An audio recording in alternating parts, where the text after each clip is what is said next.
to ram through legislation without proper scrutiny, and I urge the House to reject the amendment in front of it. Thank you, Mr. Speaker. I rise to support the SNP amendment, the amendments which seek an extension to Article 50, and to oppose the amendment in the name of the Right Honourable Member for Altrincham.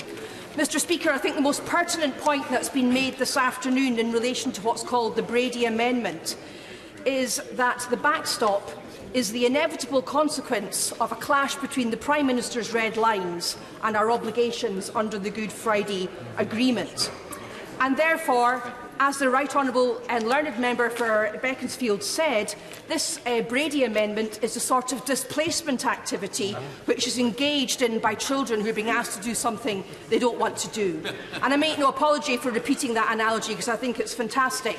And as I've been sitting here this afternoon with many people on the benches opposite waxing lyrical about the Brady Amendment, the Guardian correspondent in Brussels and other respected correspondents have reported that the European Union is preparing to issue an immediate rebuttal, publishing a statement rejecting any renegotiation of the withdrawal agreement in the event of the amendment being passed.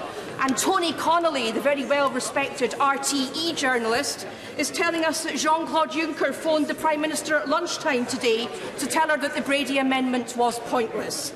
Therefore, Mr. Speaker, I think what we've been engaged in... A lot of noisy conversations taking place. The Honourable and Learned Lady must be heard. Joanna Cherry. I'm sure they don't want to hear it, Mr. Speaker, because it's not convenient. But what we've been engaged in today is another waste of time and a charade and, frankly, a joke. Now, last Friday, Mr. Speaker, was Robert Burns' birthday, and he famously said, "Oh, would some power the gift to gie us, to see ourselves as others see us." Today, Mr. Speaker, the UK Government and this Parliament are seen as the laughingstock of Europe. A BBC correspondent on the radio this morning described how the other Member States are getting the popcorn out, mesmerised by what is going on in this House. Yes, I will. I'm grateful to my honourable friend for giving me. Would you agree that, as well as being pointless because it will never be agreed, tinkering with the backstop is potentially dangerous? Absolutely. If we gave the backstop its correct description as the Good Friday Peace Agreement guarantee, then tinkering it would be seen to be as reckless as it actually is. I entirely agree, and I ask myself, Mr. Speaker, the following question.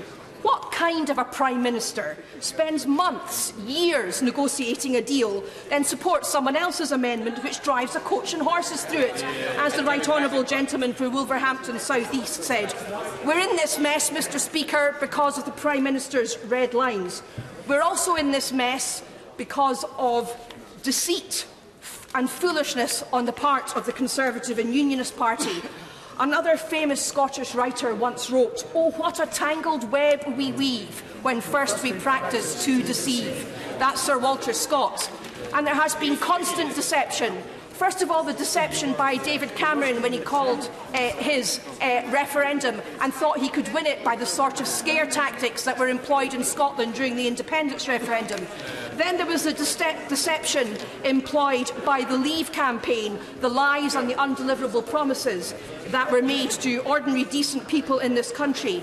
And now there's the deception of the Prime Minister pretending so she can hang on to power for a few more days, a few more weeks, that this Brady Amendment is her saviour. Mr. Speaker, I believe that the delay which the amendments which seek an extension support are not really the answer to the mess we are in. The answer to the mess we are in for the United Kingdom is a second EU referendum, and the answer to the mess we are in for Scotland is a second independence referendum. And I believe, Mr. Speaker, that very soon Scotland will have to decide whether Scotland wants to be a member, an unequal member of this Union, or an equal member of the European Union, a member of a market of 60 million or a member of a single market of 500 million. The answer, Mr. Speaker, is a bit of a no-brainer.